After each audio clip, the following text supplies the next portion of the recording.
দুইটা সময় তওবা করে লাভ নাই। একটা হচ্ছে মৌতের যন্ত্রণা শুরু হয়ে গেলে, মৃত্যুর যন্ত্রণা শুরু হয়ে গেলে আগে পা থেকে শুরু হয়ে আস্তে আস্তে গলার দিকে আসে।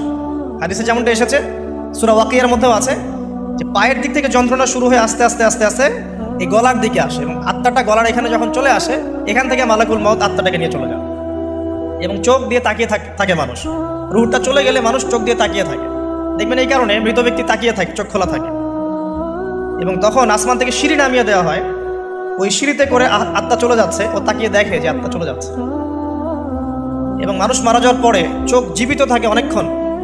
মেডিকেল সায়েন্স যারা পড়েছে তাদেরকে জিজ্ঞাসা করবে, মানুষ ডেড হয়ে গেলেও চোখ দেখবেন আরও কয়েক ঘন্টা, হয়তো আরও নির্দিষ্ট একটা সময় পর্যন্ত চোখটা কিন্তু জীবিত থাকে।